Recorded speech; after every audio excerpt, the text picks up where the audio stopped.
लोगोफोर नोंथांमोनजों आरोबाव राजनितिजों रिलेटेड थानाय बाथ्रा सावरायनो फैलायबाय।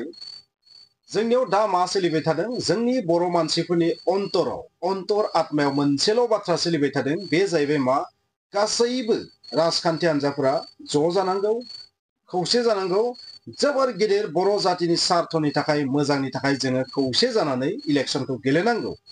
जोंनि राजखान्थि हान्जाफोरा जोंनि होनना बुंबाय आङो बिपिएफ आरो इउपिपिएल जोंनि मतलब माने खालि बर'निल' बिदि बुङाखै आङो, माने बे मोननै रिजनेल पार्टिया जोंनि बे रिजनेल ओनसोलाव बे बिटिआर ओनसोलाव थानाय मानसिफोरनि गांनाय उखैनायनि थाखाय जोनोम जादों, बिसोरखौ रैखा खालामनो थाखाय जोनोम जादों, पलिटिकेल पावारखौ होबथानो थाखाय हमथानो थाखाय जोनोम जादों।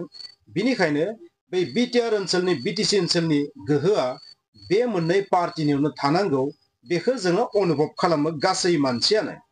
बिनिखायनो जोङो बे मोननै हानजाया अरायबो लोगो नांनानै मोनसे जानानै खौसे जानानै इलेक्शनखौ गेलेनांगौ। मोननै पार्टिया लोगो नांनानै मार्च जानानै मोनसेथ' जानो हाया, बेखौ जों पसिबल होननानै नुवा, पसिबल होननानै सानथावा। नाथाय इलेक्शनखौथ' खायसे एरा धरानि गेजेरजों गेलेनानै पावारखौ गावसोरनि लकेल एरियायावनो लाखिफिननो हागोन, अब्लाबो जोंहा लाब जागोन। दानि समाव सबसे गोनांथार जि थासारि बेनो जाबाय सबसे माने साननो गोनां बिसया।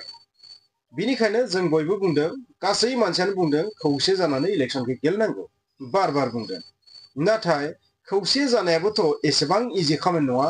मोननै राजखान्थि हान्जाया गुबुन गुबुन आदर्शनि माब्लाबो खौसे जानाया माने जाथावना होननानै सानजाया। बिनिखायनो जोङो बुंनो थाङोब्ला बे मोननै हान्जाखौदि खौसे जागोन बेखौ साननो हाया।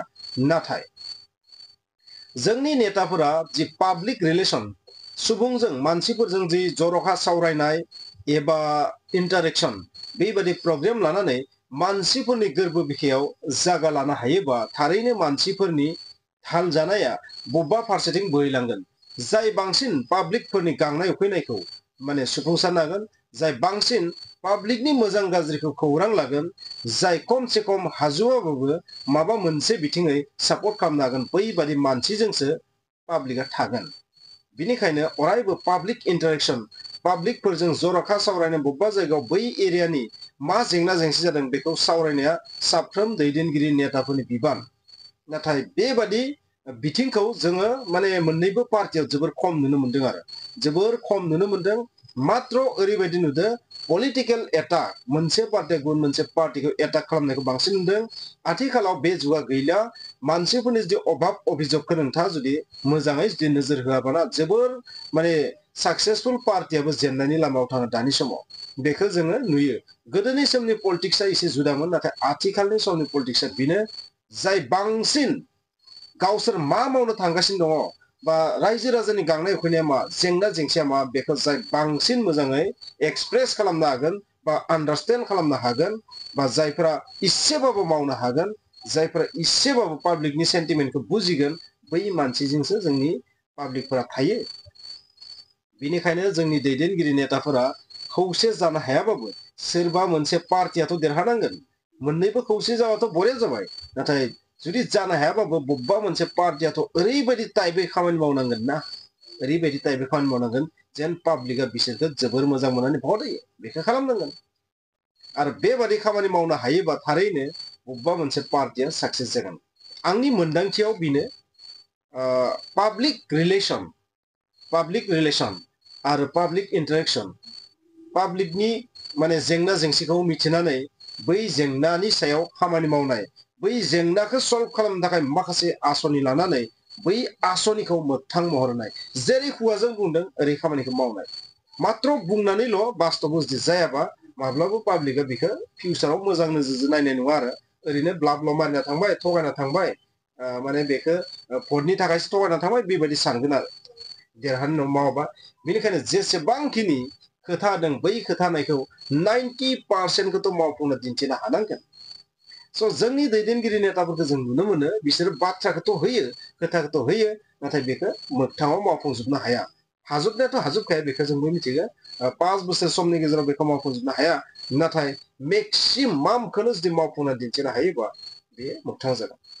आरो जोंनि पाब्लिकफोराबो बेखौ बुजिनाया मोजां, सोरनियाव बे स्टेमिना दङ, सोर खोथा होनाय बायदि खामानिखौ मावफुंनानै दिन्थिदों जोंनि लिडारफोरनि गेजेराव बे लिडारखौ सायख'नायनि समा जोंनियाबो जाबाय।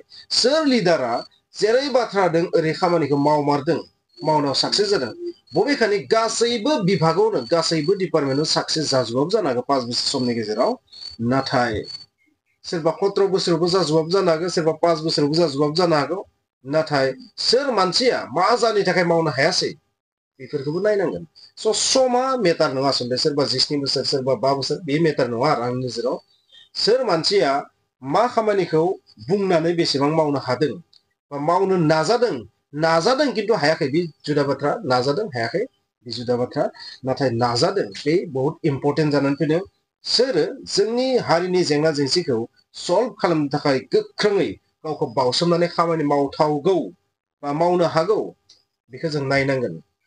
थांनाय 5 बोसोराव दा थानाय जि सरकार, थांनाय 5 बोसोराव बे सरकारा मा मावनो हादों हायाखै बेखौबो जों नायबिजिरनांगोन। जुदि जेबो मावनो हायाखैबा जों बेखौबो सिखिनांगोन। आरो थांनाय 17 बोसोरावबो मोनसे सरकार थांदोंना बिपिएफनि, बे बेसेबां साक्सेस जादों बेखौबो नायनांगोन। दरकारबा बेखौबो लाबोफिननांगोन, दरकारबा बेखौ कमप्लिटलि गैया खालामनांगोन बरजातिनिफ्राय। बे जाबाय जोंनि पाब्लिकनि आखायाव। आं जाय बाथ्राखौ बुंदों बे लेंगुवेजफोरा पलिटिकेल लेंगुवेज नङा, नोंथाङा साननो हागोन। नाथाय बे लेंगुवेजआ मा माने पलिटिकेल पार्टी बा पलिटिकेल पार्सनफोरनि जि खैसार बा खायसे मावसोम नागिरनाय बेखौसो आं डाइरेक्ट बुंदों आरो इंगितजों। जों सोरखौबा डाइरेक्ट जोखारनांगोन, सोरखौबा जों एक्सेप्ट खालामनांगोन। समनि लिंहरनाय आरो जेब्ला जोंनि साननाय हनाया जाफुङो आरो जेब्ला जोंनियाव जेंना फैयो अब्ला जोङो जोंनि साननाय हनायखौबो एसे डिफरेन्ट स्टाइलै सोलायनांगोन। जोंनि साननाय हनाया बेबायदि जानांगोन। बेनिखायनो थांनाय 17 बोसोर 5 बोसोर बेखौ बांद्राय जोङो समखौ साननाङा, नाथाय सोर मा मावनो हानायनि केपाबिलिटि दङ बेखौबो जों पाब्लिकआ साननांगोन।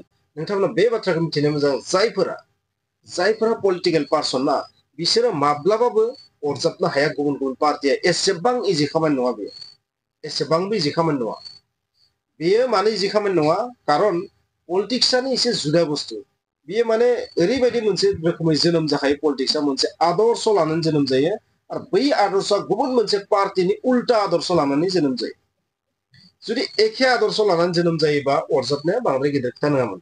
नाथाय आदर्शआनो एसे डिफरेन्ट स्टाइलनि जाखायो आरो दैदेनगिरिफोरनि जि मेन्टेलिटि बे मेन्टेलिटियाबो बहुत बेलेग बेलेग धरननि थायो। जायनि जाहोनाव मा उल्टा मेन्टेलिटिनि मानसिजों माब्लाबो गोरोबलायनो हानाय नङा आरो मोनसेया मोनसेखौ। जेरै जोङो हमना ला ओरैबायदि मोनसे लाबाय, हमना ला मासे मोस्रोमदो मासे मोस्रोमखौ जुदि मासे मोज्लायदो जुदि थानो होयोबा माब्लाबा बे पसिबोल दं। जेरै मासे मोसादो आरो मासे मैदो जुदि ज' थाजाबनो होयोबा बे माब्लाबा पसिबोल नङा। थिग पलिटिकेल पार्टियाबो बेबादि। जियानो जाया मानो गासैबो जों पाब्लिकनि आखायाव। जों सोरखौबा सिलेक्ट खालामनानै सोरखौबा जोखारनायनि समाजाव फैबाय।